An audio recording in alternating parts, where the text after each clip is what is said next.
Telugu digital media network లో political కేటగిరీలో number 1 కేవలం 72 గంటల్లో 1,50,00,000 వ్యూస్ పైగా పాపులర్ టీవీ నెట్వర్క్.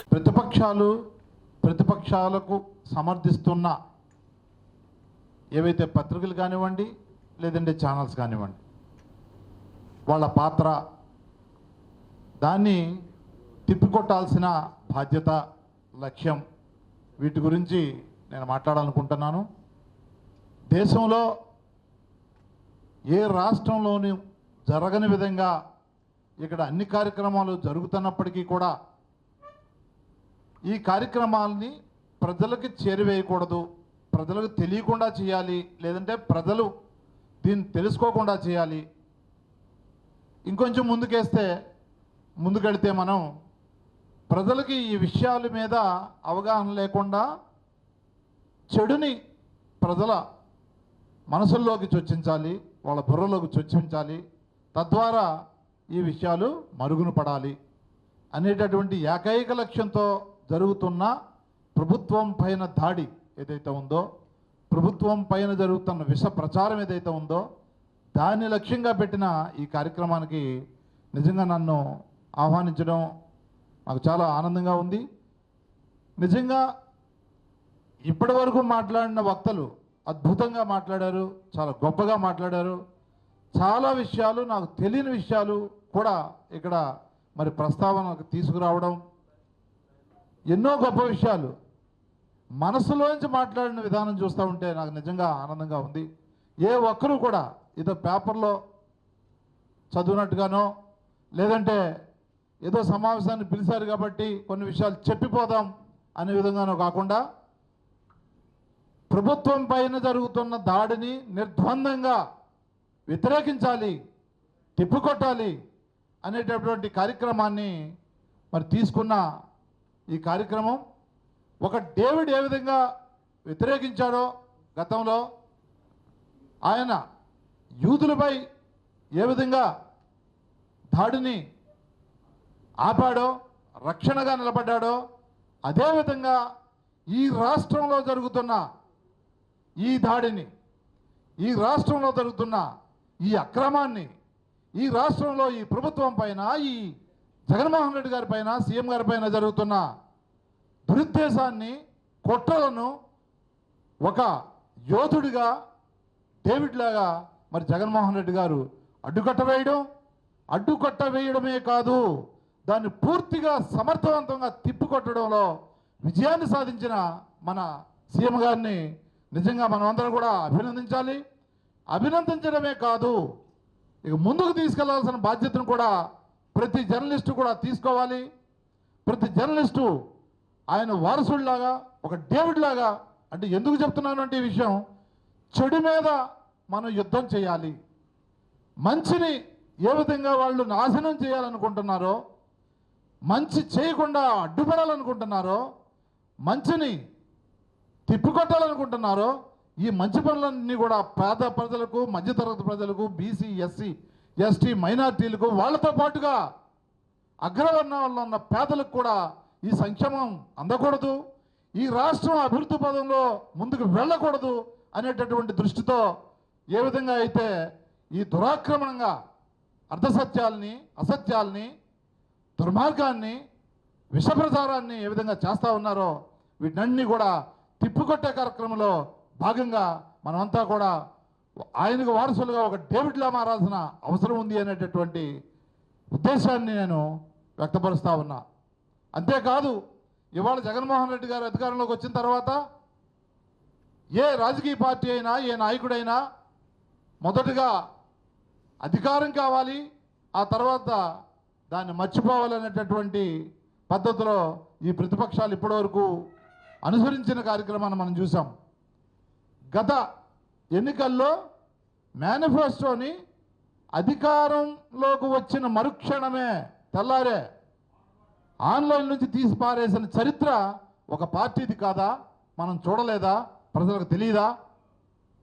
అలాంటి ప్రభుత్వం నుంచి, అలాంటి పార్టీల దగ్గర నుంచి 2019లో అధికారంలోకి వచ్చిన వెంటనే ప్రతి హామీని నెరవేర్చే విధంగా, నిలబెట్టుకునే విధంగా మొదటి రోజు నుంచే అన్ని అన్ని కార్యక్రమాలని కూడా ఆచరణలోకి తీసుకొచ్చిన ధీరోదాత్తుడు, గొప్ప నాయకుడు, ధైర్యవంతుడు, దీశాలి మరి మన సీఎం గారు. ఎందుకు చెప్తున్నానంటే ఇవాళ ఇన్ని అప్పులు కాదు కదా, మనం అప్పులు కాకుండా సర్ప్లస్లో ఉండే పరిస్థితి ఉండేది. ఎప్పుడు జగన్మోహన్ రెడ్డి గారు కూడా దీన్ని రాజకీయంగానే చూసి దీంట్లో కొన్నింటిని తర్వాత ఇంప్లిమెంట్ చేద్దాం, మొదటి 6 నెలలు ఒక కార్యక్రమాన్ని, ఒక స్కీమ్ని, తర్వాత 6 నెలలు 2 స్కీమ్ని, తర్వాత 6 నెలలు 3వ స్కీమ్ని, ఈ విధంగా స్కీములు ఇన్స్టాల్మెంట్లో ఇంప్లిమెంట్ చేసుంటుంటే ఇవాళ మన దగ్గర 4 లక్షల కోట్ల రూపాయలు మన ఖజానాలో మిగిలి ఉండేవి.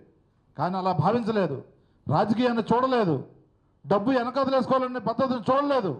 ప్రతి ప్రామిస్ని కూడా పేదవాడికి అండగా ఉండాలని ఇచ్చిన ప్రామిస్లు.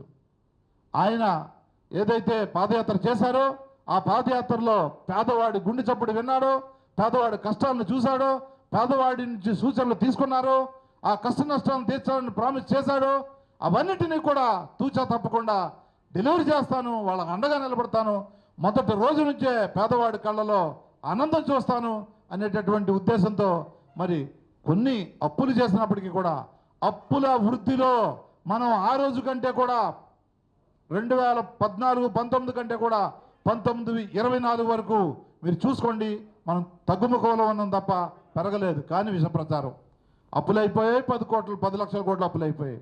ఎక్కడ జరిగింది? అది నిజం కాదని ప్రజలకు తెలియజేసే కార్యక్రమం మనం చేయాలి. ఇప్పుడు 14,14 కోట్లు ఆర్బీఐ ఇచ్చిన ప్రకారం అప్పులుంటే దాంట్లో సుమారుగా 3 లక్షల కోట్లు ఆ రోజు జరిగిన అప్పులు కదా. ఆ అప్పులకి వడ్డీ రూపంలో సుమారుగా 1,00,000 కోట్లు పే చేసిన మరి పరిస్థితులు ఈరోజు కదా. అంటే అవే 4 లక్షల కోట్లు అయ్యాయి కదా. ఇవి కాకుండా వాళ్ళు రేజ్ చేసి వదిలేసిన బిల్స్ ఏవైతే ఉన్నాయో వాటిని తీర్చే కార్యక్రమం, స్కూల్స్లో ఏదైతే విదేశీ విద్య కానివ్వండి, లేదంటే ఫీజు రింబర్స్మెంట్ కానివ్వండి, వాటికి సంబంధించిన బిల్లులను కూడా పెండింగ్ పెట్టి పారిపోయిన తిరిగి పందలు కదా గత పాలకులు. వాటన్నింటినీ కూడా సరి చేసుకుంటూ ఇవాళ అదేవిధంగా విద్యుత్ బకాయిలు కానివ్వండి, కాంట్రాక్ట్ బకాయిలు కానివ్వండి, పోలవరం బకాయిలు కానివ్వండి, ఈ నీటిపారుదల ప్రాజెక్టులు ఏవైతే ఉన్నాయో వాటి బకాయిలు కానివ్వండి, ఇవన్నీ కూడా చెప్పుకుంటూ పోతే లక్షల కోట్లు, వేల కోట్లు వాళ్ళు బకాయిలు పెట్టి పారిపోతే వాటన్నింటినీ కూడా ప్రభుత్వాలు, పార్టీలు పోవచ్చు, ప్రభుత్వాలు మారచ్చు, కానీ ప్రభుత్వ బాధ్యతగా వాటిని కూడా తీర్చిదిద్ది వాటిని తీర్చి వాళ్ళకి ఉపశమనాన్ని కల్పించి ముందుకు వెళ్తున్న తీరు చూస్తూ ఉంటే ఇవాళ జగన్మోహన్ రెడ్డి గారిని ఒక ధీరోదాత్తుడిగా ఆయన్ని కాపాడుకోవాల్సిన విషయం మనందరి బాధ్యతగా తీసుకుంటూ ఈ ఎలక్షన్స్ చాలా ముఖ్యమైన ఎలక్షన్స్ 2024 జెండాలు జతకట్టి కుట్రలు జాగ్రత్తగా చేసి జగన్మోహన్ రెడ్డి గారి మీద అందరూ చేస్తున్న దాడిని మనం అందరం కలిపి వాళ్ళిద్దరు దాడి కలిసి చేస్తే మనం కొన్ని లక్షల మంది ఉన్నాం. లక్షల మంది ముందు వాళ్ళిద్దరూ ఎంత ఆఫ్టర్ ఆల్ తప్పనిసరిగా తిప్పికొడితే ఆ 23 కూడా గల్లంతైపోవాలి, కుర్చీలన్నీ మడత పెడితే ఇవాళ ఏవైతే సభలు జరుగుతున్నాయో ఆ సభల్లో కుర్చీలు చూడండి, మమ్మల్ని తీసుకొచ్చి ఇక్కడ వేసారు కానీ మాకు కూర్చోడానికి కూడా ఒక మనిషిని కూడా ఇవ్వలేదు, ఒక కార్యకర్త ఒక నాయకుడు రావట్లేదు అని చెప్పి కుర్చీలు విలవిలా ఏడుస్తూ ఉన్నాయి, విలవిలపోతూ ఉన్నాయి. ఆ కుర్చీలన్నింటినీ మడత పెట్టి ఇవి ఇచ్చిన 23 కుర్చీలు, ఆ తర్వాత ఇంకా పార్లమెంట్లో మరి రాజ్యసభలో ఆల్రెడీ కుర్చీలు మడతటేశాం, లోక్సభలో ఉన్న 3 కుర్చీలు 26 కుర్చీలు కూడా పూర్తిగా మడత పెట్టేస్తే ఈ రాష్ట్రానికి పట్టిన శని వదిలిపోద్ది.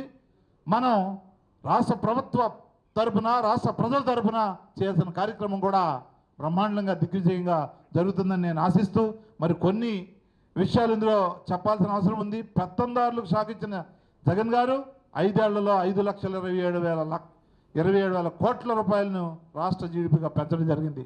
ఇది దేశ నగదు బదిలీల్లో 11% ఆంధ్ర నుంచే. అంటే ఇది అభివృద్ధి కాదా? డబ్బులు వస్తానే కదా అభివృద్ధి. సంక్షేమం అభివృద్ధిలో భాగంగా డబ్బులు పంచుతూ ఉన్నాడు జగన్మోహన్ రెడ్డి గారు. బీసీ, ఎస్సీ, ఎస్టీ, మైనారిటీ, పేద ప్రజలందరికీ కూడా, ఉన్నత వర్గాల్లో ఉన్న వారికి కూడా మరి వాటికి పంచేటప్పుడు డబ్బు వచ్చిన డబ్బుని, ఖర్చు పెట్టిన డబ్బుని కూడా మనం చెప్పాల్సిన అవసరం ఉంది కదా.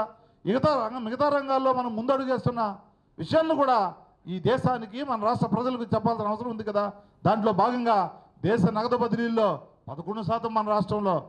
మన రాష్ట్రం సైజ్ ఎంత, మన రాష్ట్ర జనాభా ఎంత దేశంలో, కానీ 11% మనమే చెల్లిస్తున్నామంటే ఎంత ముందడుగులో వెళుతున్నామో అర్థం చేసుకోవాలి. దేశ మౌలిక రంగ వ్యయాల్లో కూడా 10% మన రాష్ట్రం నుంచి జరుగుతూ ఉంది. అదేవిధంగా దేశ ఎగుమతుల్లో 10% మన రాష్ట్రం నుంచే జరుగుతూ ఉన్నాయి. పోర్టుల నిర్మాణంలో మనం అన్ని రాష్ట్రాల గుండా ముందు ఉన్నాం. ఎగుమతుల్లో 9వ స్థానం నుంచి 4వ స్థానానికి వచ్చాం. కరువును పూర్తిగా కనుమరుగు చేసి జగన్ గారి ప్రభుత్వం ముందడుగు వేస్తూ ఉంది. ఫుడ్ ప్రాసెసింగ్ యూనిట్లో దేశంలోనే అగ్రస్థానంలో ఉన్నాం. 4.1% తగ్గిన నిరుద్యోగం మన రాష్ట్రంతో పోలిస్తే అన్ని రాష్ట్రాల్లో కూడా నిరుద్యోగం చాలా ఎక్కువ ఉంది. దీంతో పాటుగా సామాజిక రంగానికి సుమారుగా 55.71% బడ్జెట్ కేటాయింపులు ఈ దేశంలో ఏ రాష్ట్రంలోనూ జరగలేదు. డిజిటల్ విద్యలో అగ్రస్థానంలో ఆంధ్రప్రదేశ్లో విద్యార్థుల తలపై వ్యయం 90,000 రూపాయలు ప్రతి విద్యార్థి మీద మనం చేస్తున్నామంటే మరి అది ఉదారంగా చేస్తున్నట్టు కాదా? విద్యార్థులు బాగుంటేనే రేపు పౌరులు బాగుంటేనే రేపు అభివృద్ధి నెంబర్ 1లోకి ఆంధ్రప్రదేశ్ దూసుకెళ్తుందనే లక్ష్యంగా మరి జగన్మోహన్ రెడ్డి గారు చేస్తున్న వ్యయాన్ని మనం ప్రజలందరికీ చెప్పాల్సిన అవసరం ఉంది. ప్రతి విద్యార్థికి 4 లక్షల విలువైన ఇంటర్నేషనల్ ఐబీని ఉచితంగా అందజేసే కార్యక్రమం ఏకైక రాష్ట్రం ఆంధ్రప్రదేశ్లోనే జరుగుతుంది దేశంలో. జగన్ పాలనలో మహిళలకు స్వర్ణయుగం.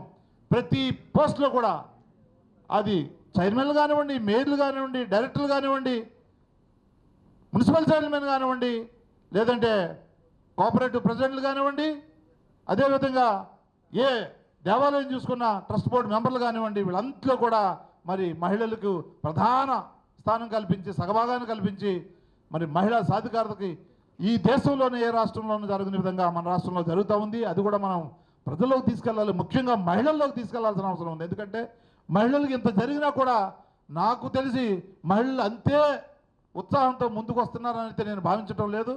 ఇవాళ ఈ కార్యక్రమం ఉంది, ముగ్గురు ఎందుకు రావాలి? ఎంత సగభాగం వాళ్ళకి ఇస్తున్నప్పుడు సగమంది రావాలి కదా, ఎందుకు రావట్లేదు? వాళ్ళు ఉత్తేజం తీసుకోవాల్సిన అవసరం మరి మహిళా శక్తులందరూ కూడా తీసుకోవాల్సిన అవసరం ఉందని నేను భావిస్తా ఉన్నా.